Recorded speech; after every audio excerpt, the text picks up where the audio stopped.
Hello student, स्वागत है आप सभी का हमारे YouTube channel Hindi book study में। आज हम देखेंगे इस वीडियो में कक्षा 12वीं के पाठ्य पुस्तक में दिए गए तीसरी कविता, जिसका शीर्षक है कान भये बस बांसुरी के।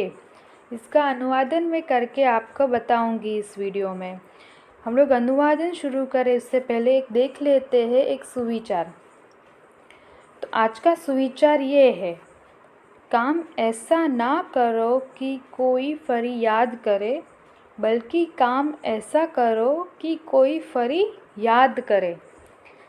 आपको इस सुविचार में थोड़ा कन्फ्यूजन हो रहा होगा ना। मैं आपका ये कन्फ्यूजन क्लियर करती हूँ।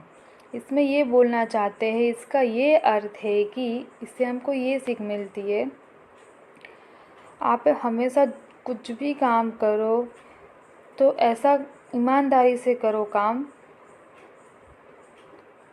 मन लगा कर काम करो ताकि आपकी कोई फरियाद ना करे।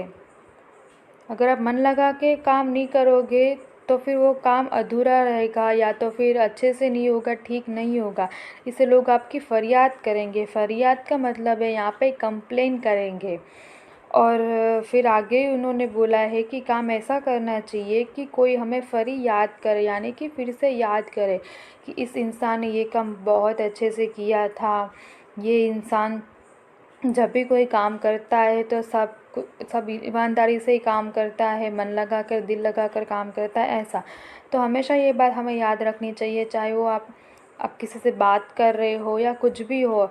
हमेशा ऐसे व्यवहार रखो सबसे कि कोई आपकी कंप्लेन कर ही ना पाए। हमेशा आपको पॉजिटिव वे में ही देखे, पॉजिटिव वे में आपके बारे में सोचे, फिर से याद करें। इसका ये यहाँ पे यही मतलब होता है। तो हम शुरुआत करते हैं आज की इस कविता का अनुवादन। ये जो कान भये बस बांसुरी के कविता जो है वो इसके लेखक है रस खान। उनका जन्म सन 1548 ईस्वी सन में हुआ था। उनका जन्म स्थल था दिल्ली। उनका असली नाम था सैयद इब्राहिम। उनका निधन हुआ था सन 1628 ईस्वी सन में। अब हम शुरुआत करते हैं कविता में क्या कहना चाहते हैं उसकी। तो फर्स्ट पैराग्राफ में बोला गया है, मैं यहाँ पे एक एक लाइन पढ़ूँगी, उसका अनुवादन बताऊँगी आपको। अगर आपको कुछ भी डाउट हो इस कविता के अनुवादन में, मैं आपको बताऊँ, उसके बाद हमें कमेंट करके ज़रूर बताना। कोई भी क्वेश्चन हो तो पूछ लेना। फर्स्ट लाइन है, कान बहे बस बांसुरी के, अब कौन सखी हमको चाहिए। यहाँ पे कृष्ण भगवान और गोपियों की बात की गई है। यहाँ पे ऐसा बोला गया है कि गोपियाँ कहती है कि कृष्ण बांसुरी को सदा अपने पास रखते हैं।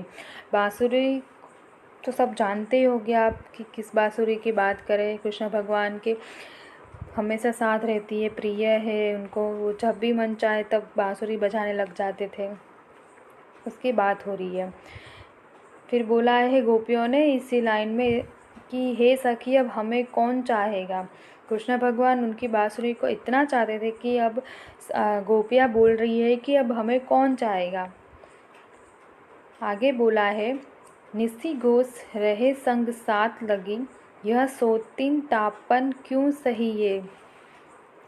यहाँ पे इसका ये अर्थ ये होता है कि बांसुरी निस दिन श्री कृष्ण भगवान के साथ रहती है, उनके अंधरों पर विराजती है, मतलब उनके होठों पर विराजती है, मतलब वो बजाते रहते हैं, इसलिए यहाँ पे ऐसा बोला गया है।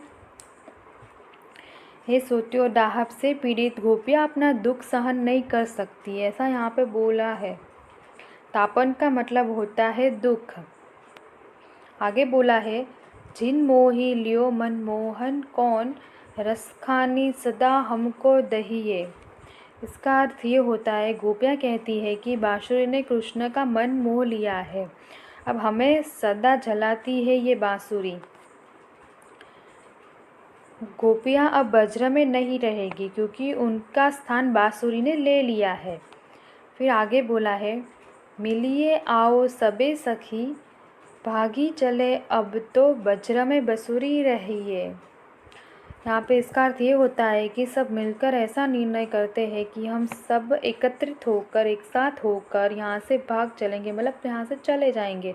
कहाँ से चले जाने की बात करें, वज्र से चले जाएंगे, क्योंकि वज्र में तो बांसुरी ही रहेगी। इसमें ये बोला गया, इसका अर्थ ये होता है। यहाँ पे टुक में ऐसा बताना चाहते हैं कि कृष्ण के साथ उनकी साथ जो उसकी बांसुरी रहती है उससे गोपियों को ईर्ष्या होती है। यहाँ पे ऐसा बताया गया है। दूसरे पैराग्राफ में बोला है, मैंने यहाँ पे लिखी हुई है कविता का दूसरा पैराग्राफ मैं पढ़ रही हूँ। मोर पंख सिर ऊपर राखियो, गुज की माला गले पहनूंगी। गोपियाँ कहती है कि वे अपने सिर पर मयूर पंख रखेगी, यानी कि मोर पीछ रखेंगी, गले में गुंजे की माला पहनेगी। फिर आगे बोला है, ओढ़ी पीताम्बर ले लटकुटी, बन गोवर्धन ग्वारन संग फिरोंगी।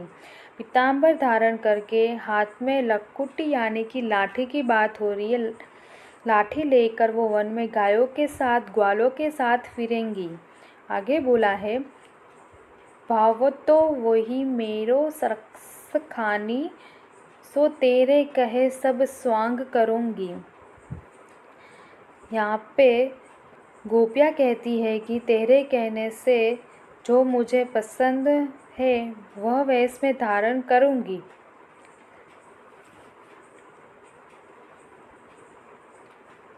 यहाँ मुरली मुरलीधर की अधरान धरी अंधारा न धरूंगी, लेकिन मुरलीधर यानी कृष्ण की मुरली का जो वे अपने होठों पर रखते हैं उनको मैं अपने होठों पर धारण नहीं करूंगी।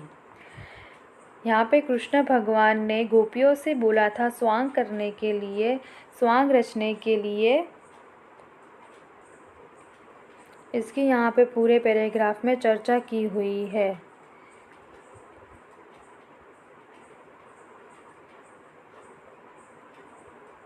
यहाँ पे टुक में ऐसा बोला गया है कि कृष्ण ने स्वांग रचने वाली गोपियों से कहा कि वे कारण उनकी बांसुरी के जो कृष्ण के होठों पर थी उनसे उनने होठों पर रखने से इनकार करती है गोपियाँ। कृष्ण भगवान ने गोपियों को स्वांग रचने के लिए बोला, लेकिन उसमें बोला गोपियों ने कि आप जो बोलोगे वो मैं पहनूंगी और ग्वालों के साथ भी फिरूंगी, लेकिन आप जो बांसुरी धारण करते हो अपने होठों से उसको बजाते हो वो मैं बांसुरी अपने होठों पर धारण करने से इनकार करती है गोपियाँ। अब हम देखेंगे इसका स्वाध्याय। आपके स्वाध्याय में प्रश्न पहला दिया हुआ है, विकल्प दिए गए हैं। तो 3 विकल्प है। पहला है कृष्ण किसके हो गए हैं। इसके उत्तर मैंने यहाँ पे वीडियो में दे रखे हैं, आप क्वेश्चन टेक्स्ट बुक में से देख लेना। तो फर्स्ट पूछा है कृष्ण किसके हो गए, उसका उत्तर है बांसुरी के। दूसरा पूछा गया है यहाँ पे गोपियाँ वज्र छोड़कर क्यों भाग जाना चाहती है। दूसरे का उत्तर है वज्र में बांसुरी के रहने से गोपियाँ वज्र छोड़ के भाग जाना चाहती है। तीसरा पूछा है गोपियाँ किसकी बनी माला पहनेगी। इसका उत्तर है गुंजा की।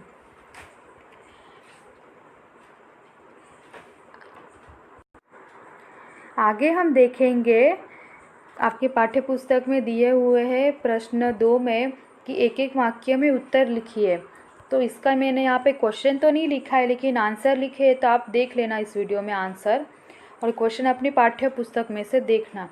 तो फर्स्ट क्वेश्चन बोला है, आपको पूछा है कृष्ण को किसने मोह लिया है। तो इसका उत्तर है कृष्ण को बांसुरी ने मोह लिया है। दूसरा पूछा गया है गोपियाँ कृष्ण की मुरली को क्या समझती है। इसका उत्तर होता है गोपियाँ कृष्ण की मुरली को अपनी सोच समझती है। तीसरा पूछा गया है कृष्ण अपने सिर पर कौन सा मुकुट धारण करते हैं। तीसरे का उत्तर है कृष्ण अपने सिर पर मयूर पंख यानी कि मोरपीछ मुकुट धारण करते थे। चौथा पूछा गया है कृष्ण गले में किसकी माला पहनते थे। उसका उत्तर है कृष्ण गले में गुंजा की माला पहनते थे। 5वां क्वेश्चन पूछा गया है आपको, किसके कहने पर गोपी कृष्ण का स्वांग कर रही है? इसका उत्तर है कृष्ण के कहने पर गोपी कृष्ण का स्वांग कर रही है। अगर आपको कुछ भी समझ में ना आया इस वीडियो में तो मैं फिर से आपको बता रही हूँ कि कमेंट करके ज़रूर पूछना। Thank you for watching my video and please subscribe my channel and like and share करना मत भूलना। Once again, thank you.